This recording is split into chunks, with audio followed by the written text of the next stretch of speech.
For much of modern history, Iran was not viewed primarily as a disruptive force.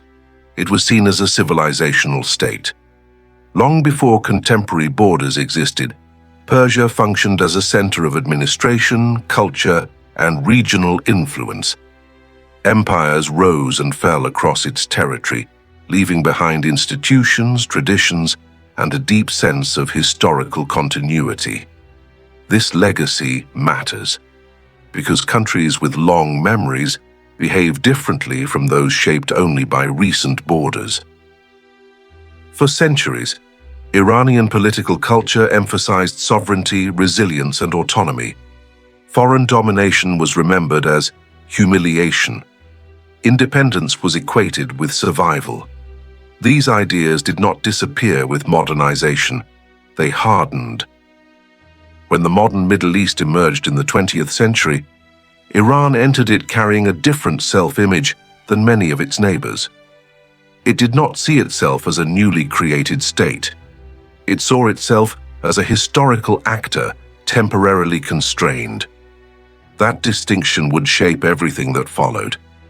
Part 2. How foreign intervention shaped Iranian thinking. The 20th century brought repeated external intervention. Great powers competed for influence over Iranian resources, territory, and political direction. Oil transformed Iran's strategic value and its vulnerability. Foreign involvement became routine. For many Iranians, modernization appeared inseparable from external pressure. Economic development came with dependency. Security came with intrusion. Political reform came with interference. This created a deep contradiction. Progress was desired. Control was resented. Over time, this tension produced distrust, not only toward specific governments, but toward the international system itself. Institutions were not seen as neutral. Agreements were not assumed to be fair. Promises were not taken at face value. This skepticism became institutional memory. Part 3. The revolution that redefined Iran's role. The Iranian Revolution marked a turning point. It was not simply a change of government. It was a rejection of an entire model of alignment. The new leadership framed sovereignty as resistance. Independence was no longer just a policy goal. It became an identity. This identity reshaped Iran's external behavior. Security was pursued asymmetrically. Influence was built indirectly. Alliances were ideological rather than formal. Rather than integrating into existing regional orders, Iran positioned itself against them. This was not isolation, it was repositioning. Part 4. Why Iran chose influence over integration. Unlike many states, Iran did not prioritize acceptance within Western-led frameworks. It prioritized insulation, protection from regime change, protection from encirclement, protection from dependency. To achieve this, Iran developed a strategy based on depth rather than dominance. Influence extended outward through networks, partners, and aligned actors. This approach reduced vulnerability. It also complicated deterrence. Iran did not need to control territory directly. It needed to shape the environment around it. That strategy proved durable. Part 5. When economic pressure became a strategy. For decades, pressure on Iran was framed primarily through diplomacy, negotiations, agreements, sanctions tied to behavior.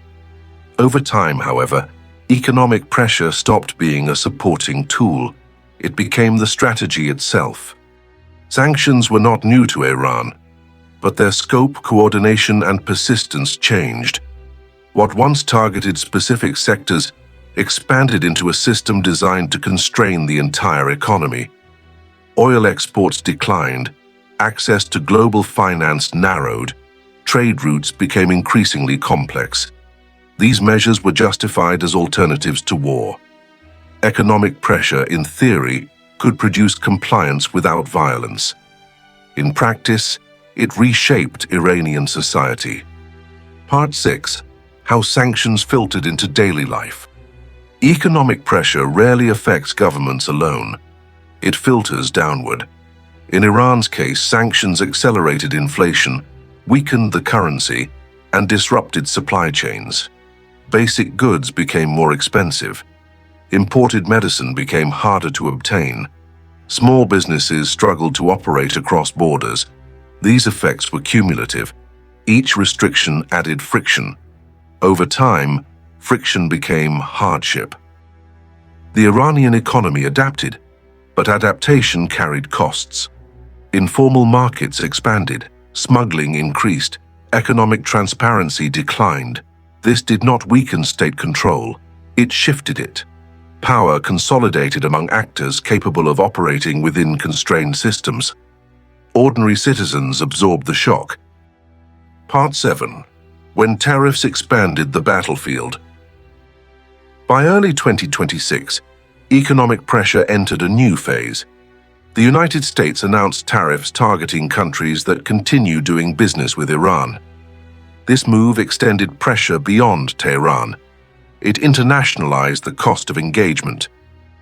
Unlike traditional sanctions, these tariffs did not focus only on Iranian exports. They targeted Iran's partners. Countries trading with Iran faced penalties when exporting goods to the United States. The logic was simple: make economic interaction with Iran expensive, not just for Iran but for everyone else.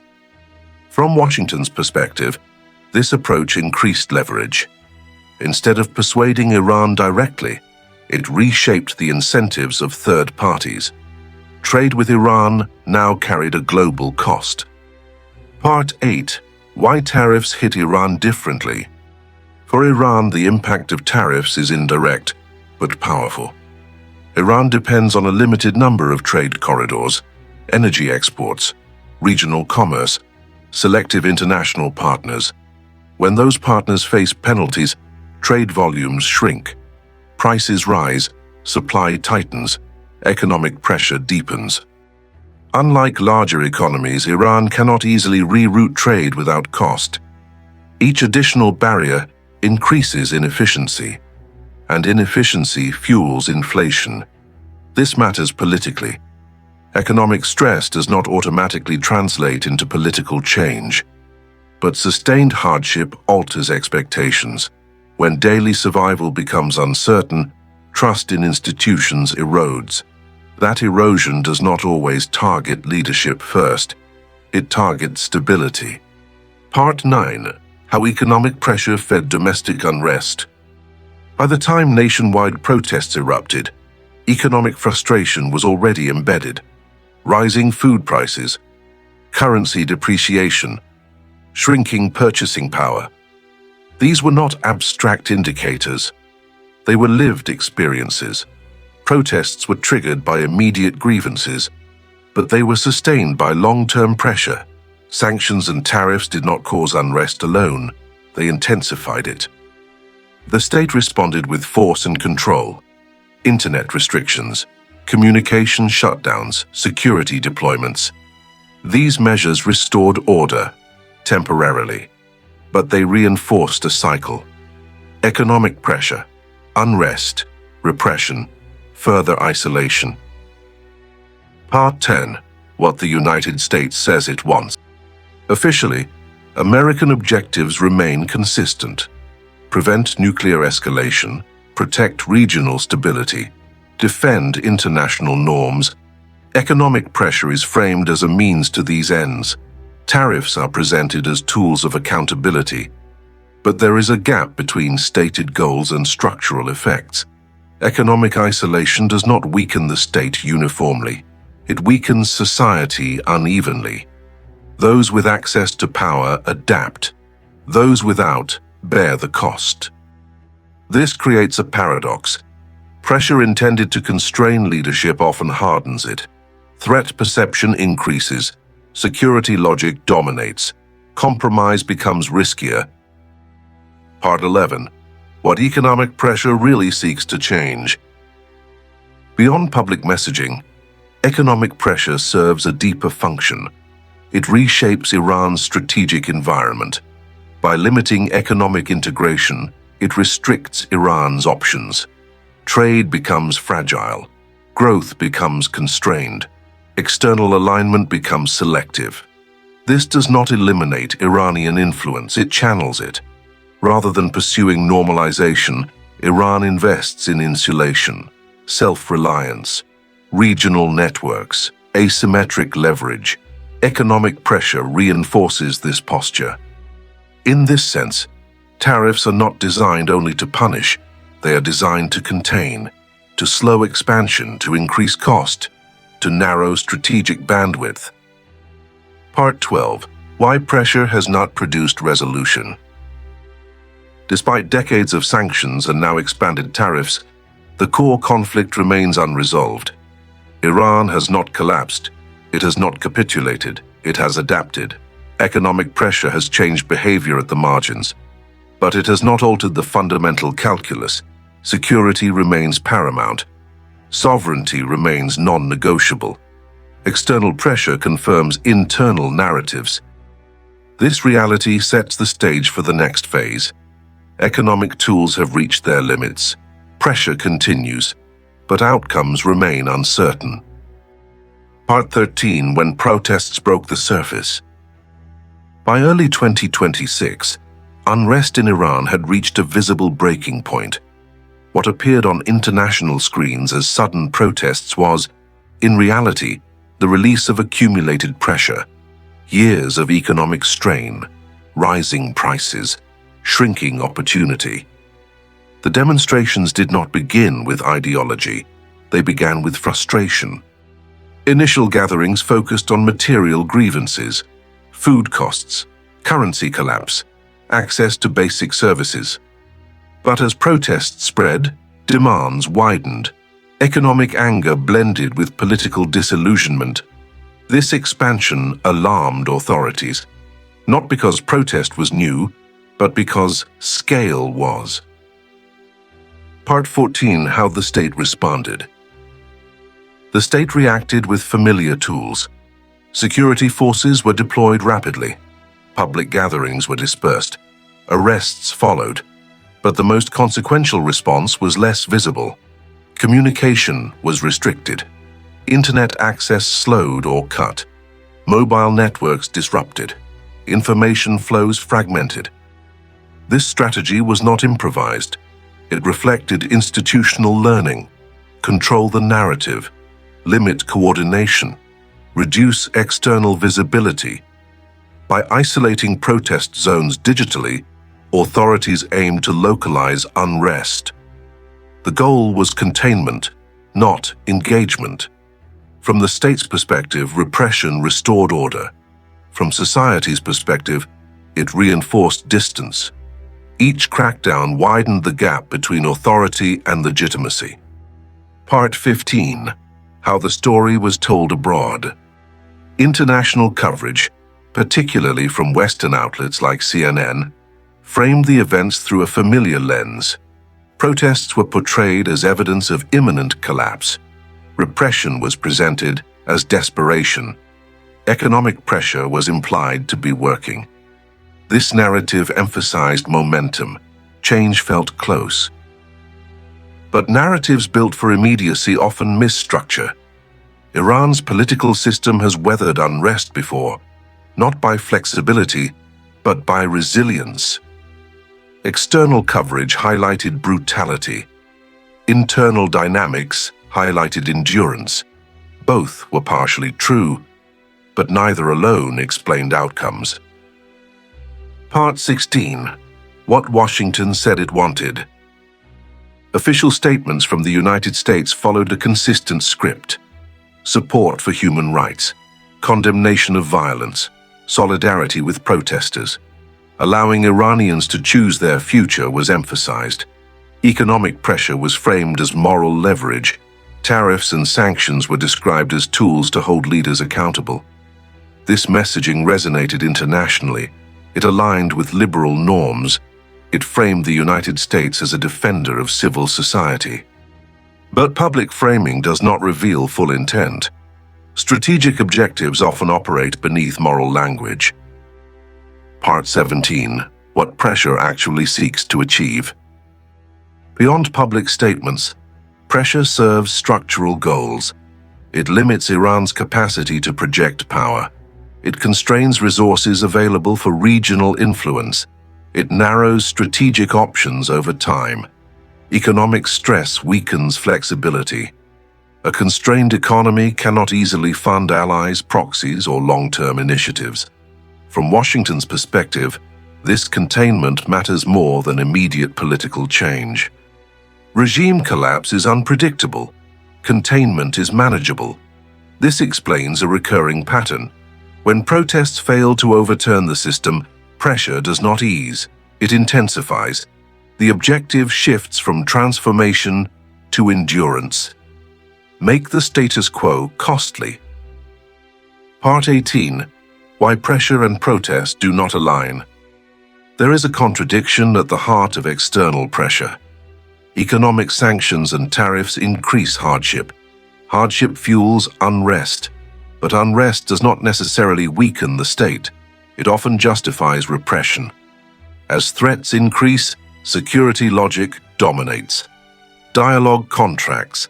Compromise becomes dangerous. Hardliners gain leverage. This dynamic has repeated across decades. For many protesters, foreign pressure feels distant. Daily survival is immediate. External actors become abstractions. The state remains tangible. This disconnect complicates external influence. Pressure designed to empower society may instead entrench authority. Part 19. How Iranian leaders framed the unrest. Inside Iran, leadership framed protests as externally driven. Foreign media, foreign intelligence, foreign agendas. This narrative served two purposes.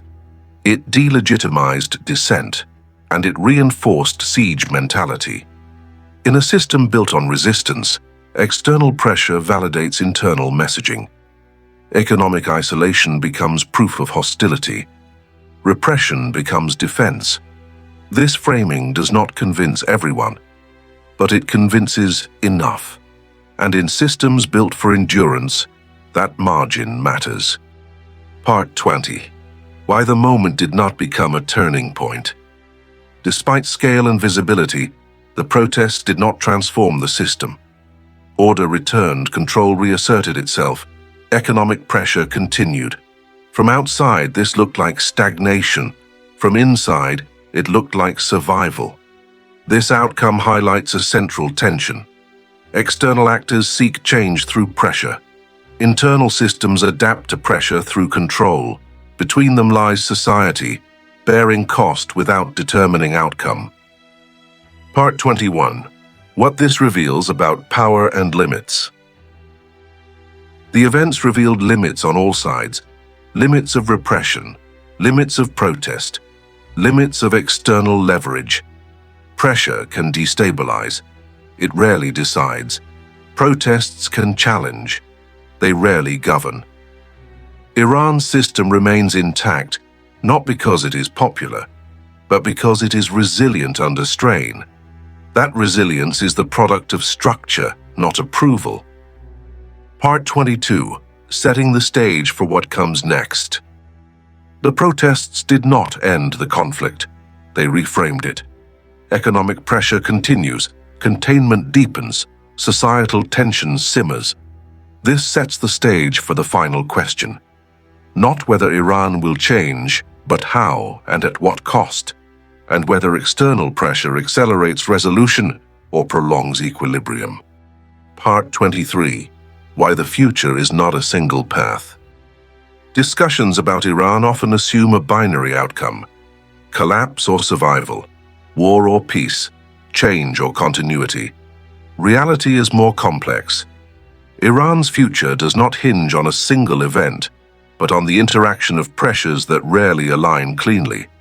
Economic strain, internal dissent, external containment, regional competition, each operates on a different timeline. This creates a system in motion but not in freefall. The question is not whether Iran will change, it is how change will be absorbed, and by whom. Part 24. The risk of war and why it remains limited. Despite escalating rhetoric, the risk of full-scale war remains constrained. Not because tensions are low, but because costs are high. For the United States, direct military conflict carries immediate consequences: regional escalation, energy market disruption, unpredictable retaliation. For Iran, war threatens regime survival, infrastructure damage, economic collapse, loss of strategic depth. Both sides understand this. As a result, conflict is managed through thresholds: limited strikes, indirect confrontation, symbolic escalation. These actions signal resolve without crossing lines that would trigger uncontrollable escalation. War remains possible, but it is not the preferred instrument. Part 25. Why pressure has reached its limits. Economic pressure has been sustained for decades. Sanctions, isolation, now expanded tariffs. Yet the core political structure remains intact. This is not accidental. Pressure reshapes behavior, but it rarely determines outcomes alone. It narrows options, it increases cost, it hardens positions. In Iran's case, pressure has produced adaptation rather than capitulation. Economic networks rerouted, regional partnerships deepened, domestic control intensified. At a certain point, additional pressure yields diminishing returns.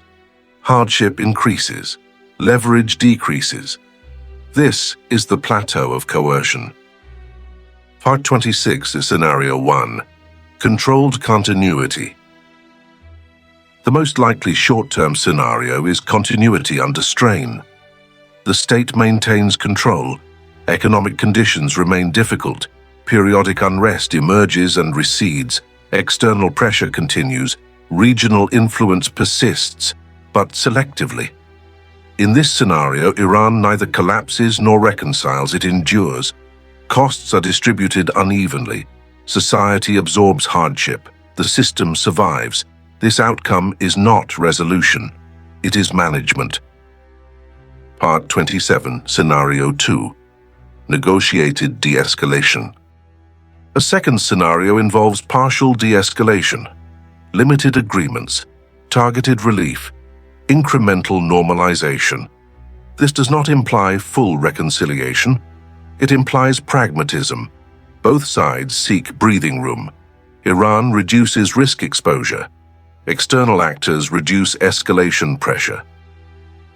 This path requires trust without trust, verification without goodwill. It is fragile but not impossible.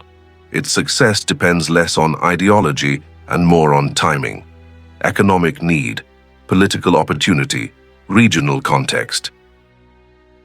Part 28, Scenario 3. Escalatory misalignment. The most dangerous scenario is miscalculation, not intentional war, but unintended escalation. A strike interpreted incorrectly, a protest suppressed too violently, a signal misread.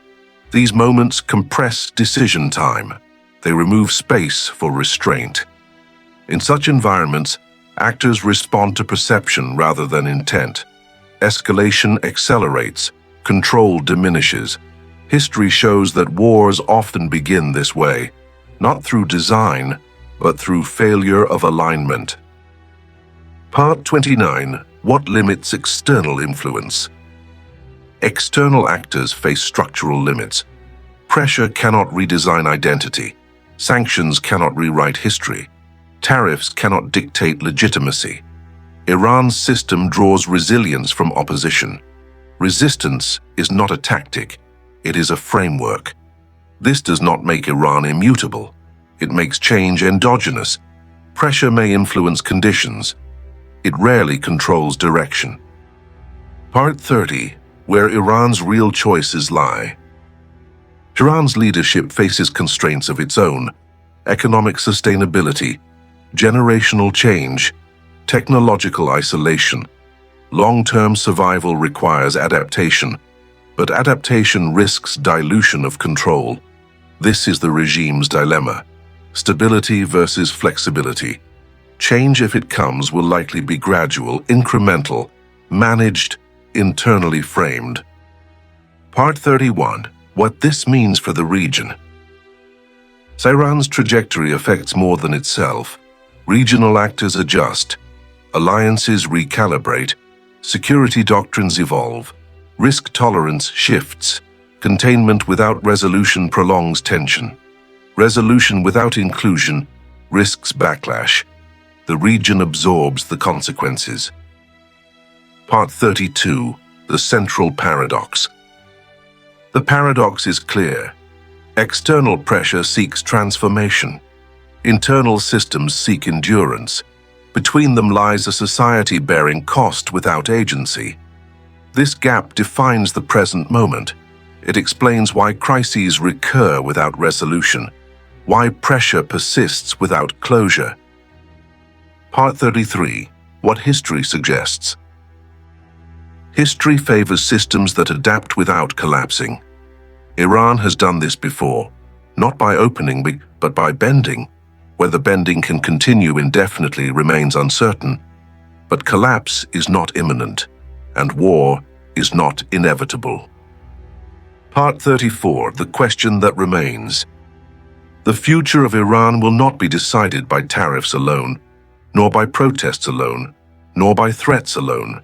It will be shaped by how limits are recognized on all sides, and by whether pressure evolves into strategy or remains a substitute for it.